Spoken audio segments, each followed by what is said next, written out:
There is nothing inherently harmful about the past. It is a collection of events, choices, actions, and consequences, all of which are no longer present, no longer in motion.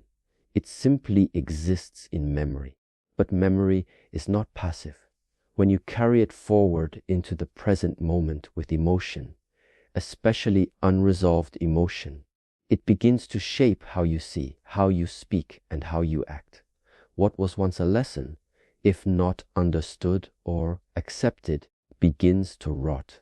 And that rot spreads silently. You think it is just a thought, a memory, but it has already begun to influence your mood, your reactions, your behavior.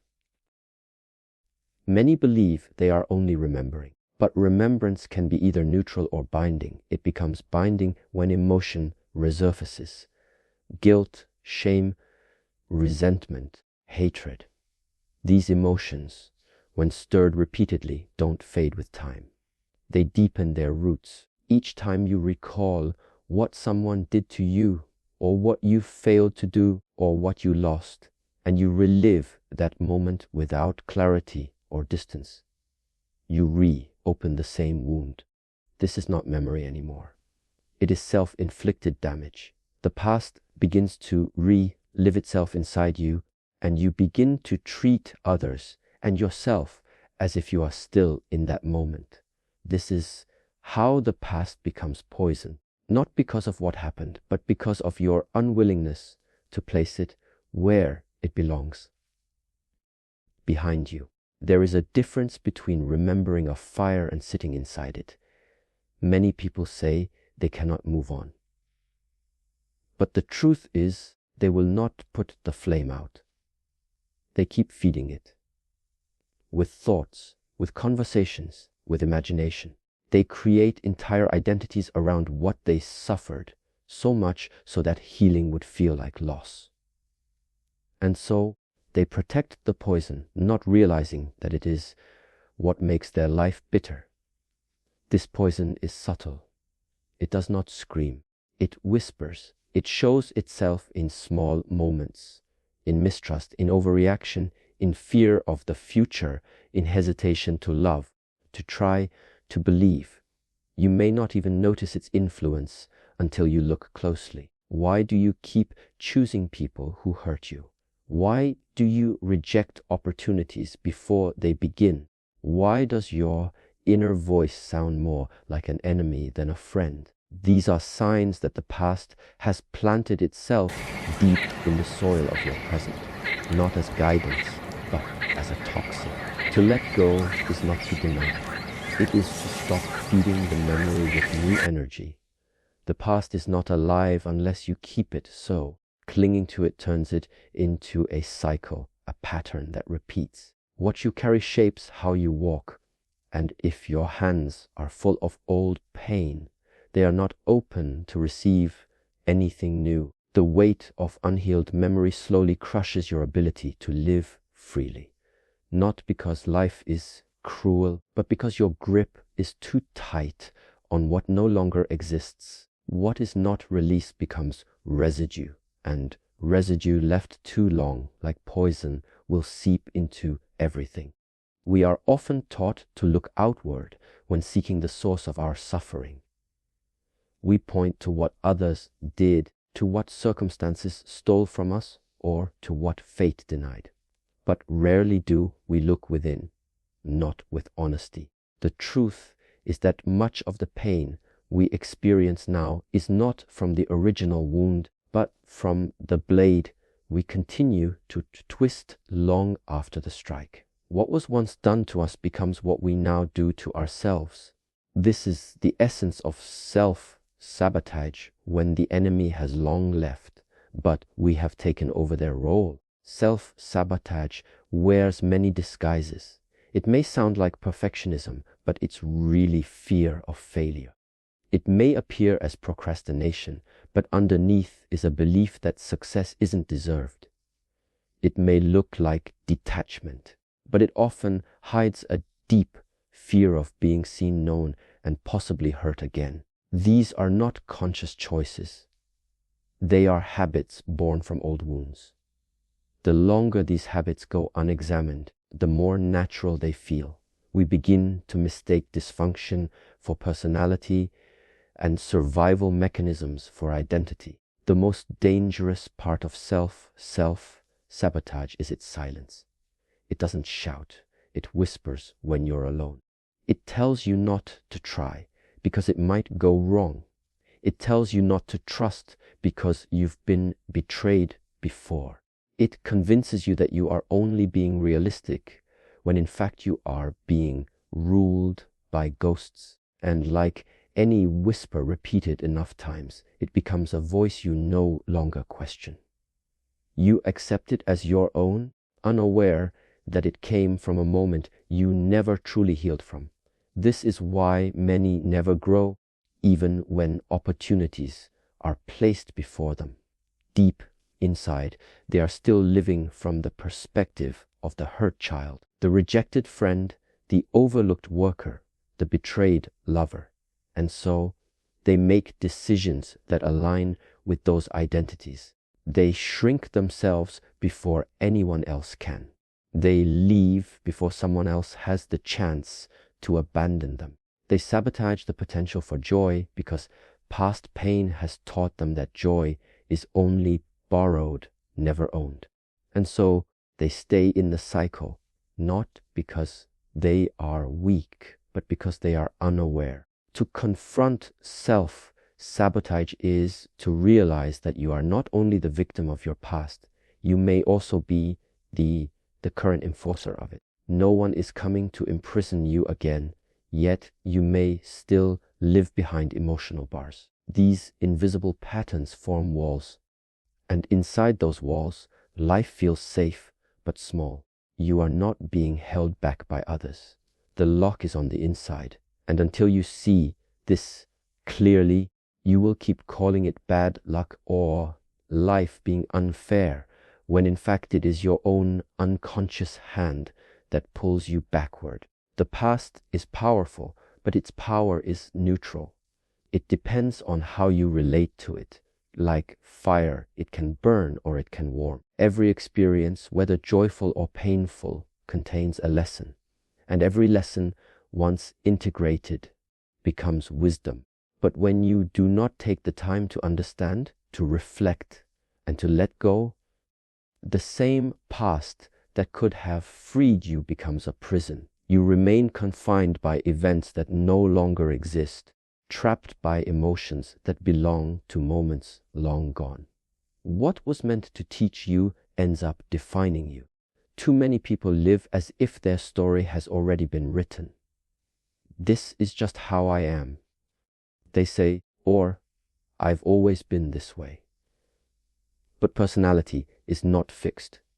Identity is not a sentence handed down by the past. You were not born angry, insecure, afraid, or ashamed. These are conditions learned from experience. And anything learned can be unlearned. But if you wear the past like a name tag, you start to forget you ever had the power to grow beyond it. The past begins to define the walls of your mind, and you walk the same corridors every day without realizing the doors have no locks. There is a difference between remembering and reliving. To remember is to look back and say, that happened, and here is what I've learned. To relive is to look back and say, that happened, and I am still inside it. A true teacher doesn't chain you to the lesson. They guide you through it and release you once you've learned. But when you mistake the pain of the past for your identity, you remain a student who refuses to graduate. You turn your teacher into your jailer, not because they force you, but because you cannot yet see the gate is already open. Growth begins when you stop asking, why did this happen to me? And begin asking, what is this here to teach me? This shift is not easy. It requires courage, honesty, and patience. It requires you to face the discomfort you've avoided, to examine the parts of yourself that you've judged or suppressed. But with each lesson, truly understood, the past loses its grip. You carry the wisdom, not the weight. You become informed, not imprisoned.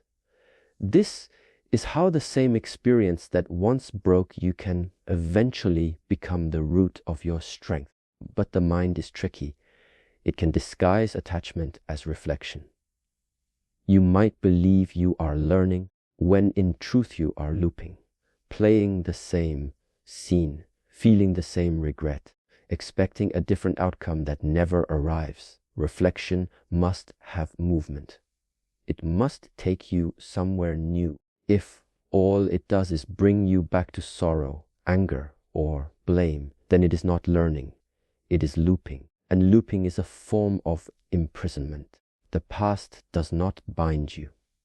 It is your relationship to it that determines whether it becomes your ladder or your cage. The only place life ever happens is here, now. The present moment is not just a point in time, it is the only doorway through which anything real can be touched. Yet, most people do not live here.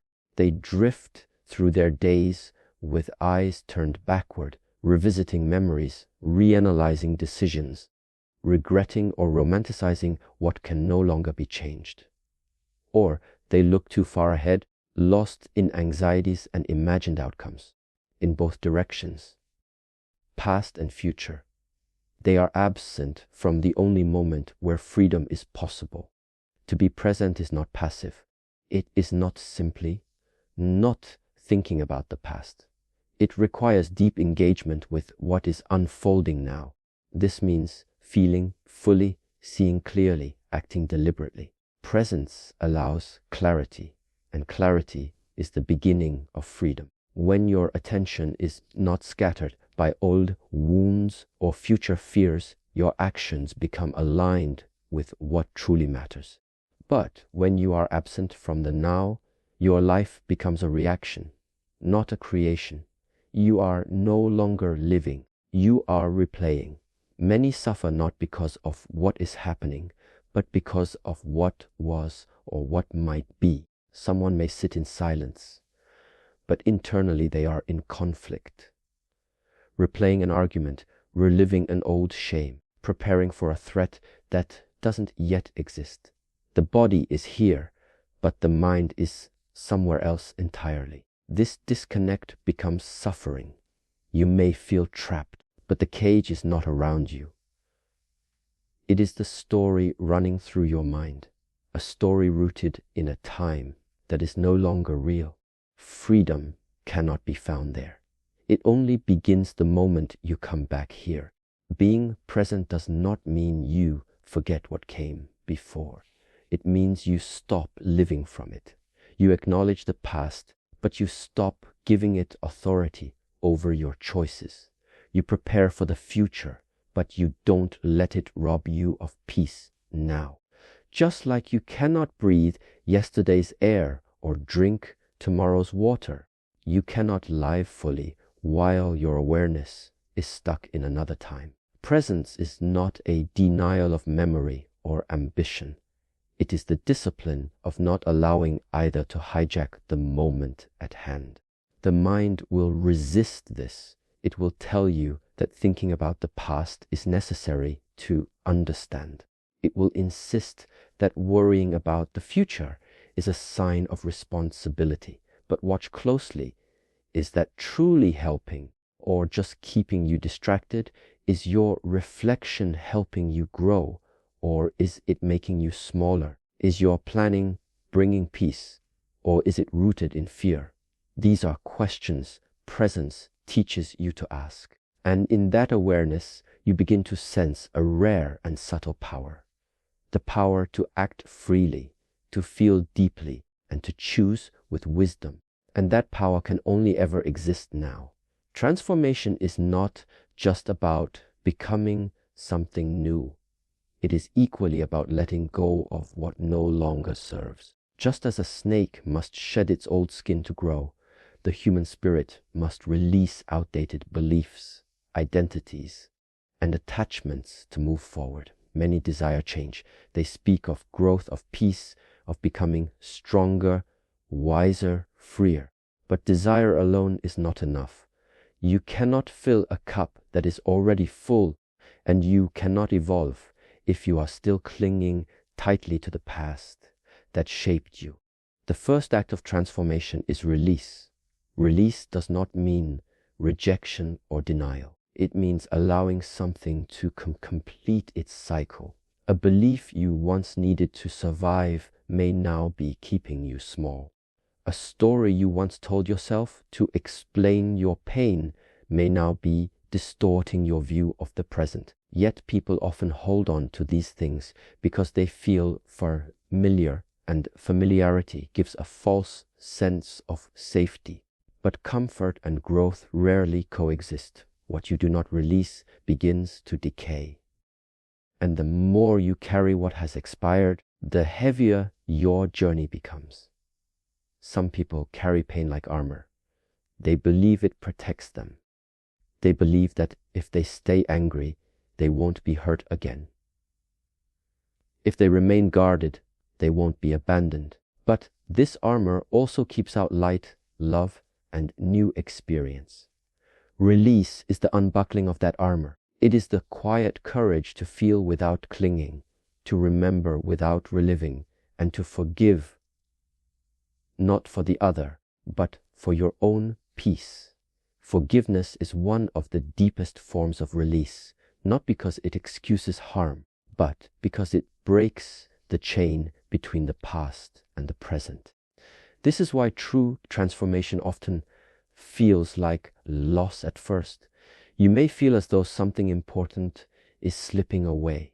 A version of yourself, a way of seeing the world, or a familiar emotional pattern may begin to dissolve. And the ego resists this.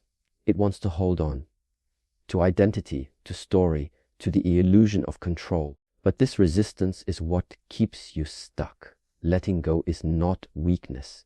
It is a powerful act of clarity. It is the realization that holding on is costing more than it is giving. And only in that release does space open for something new to emerge. There is a natural intelligence in life. Trees shed leaves. Rivers flow forward.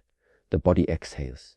Yet humans cling to what hurt them, to what changed, to what ended. They confuse memory with obligation. But just as a blade cannot be sharpened while still coated in rust, the spirit cannot be refined while weighed down by what should have been left behind. Transformation asks something simple but difficult. Put it down. Whatever 8 is, you will not lose yourself in the release. You will find yourself underneath it. A person may think they are moving forward, but the way they move is always affected by what they carry. Just as a traveler with a heavy load walks slower, tires quicker, and sees less of the road, so too does one who walks through life burdened by emotional weight. The past, when not resolved, does not stay behind. It moves into the muscles of your daily behavior, into the posture of your relationships, and into the rhythm of your thoughts. You may believe you are choosing freely, but in truth, you are moving according to what still clings to you from before. Every step you take is either supported or distorted by your inner condition. A person who carries bitterness will find reasons to distrust even when surrounded by loyalty. One who carries guilt will sabotage peace even when it's finally offered. These are not conscious acts of harm. They are unconscious patterns shaped by the invisible cargo of the mind and heart. It is not the distance of the journey that breaks most people, but the burden they insist on taking with them. Not every memory needs to be packed. Not every wound needs to be worn like a badge. To walk freely is not a matter of speed or strength. It is a matter of lightness. And lightness only comes through honesty. Ask yourself, what am I carrying that no longer belongs to me? What am I holding that was never even mine to begin with? Someone else's expectations, judgments, fears. Sometimes the heaviest burdens are inherited. They become part of our identity, not because we chose them, but because we never questioned them. But anything you did not choose, you can now release. And anything you've outgrown, you do not need to keep explaining to yourself. The path ahead requires space, not just around you, but within you. You cannot take new steps while dragging the past in chains. You may move, but it will not be forward. It will be in circles. You will meet the same lessons in new disguises, repeat the same patterns in new relationships, and chase the same peace in different places. Nothing outside needs to change. Only what you carry inside, the way you walk through life, the way you speak, the way you breathe. All of it will transform once the weight is lifted. Observe those who have found peace. They walk with presence, not because their path was easier, but because they learned to set things down. This is not the absence of struggle. It is the refusal to be shaped by it any longer. When you finally choose to let go of what you carry unnecessarily, you do not just change your pace. You change your direction. Your walk becomes a dance, not a march. And from that shift, something deeper begins to awaken. Not outside you, but from within.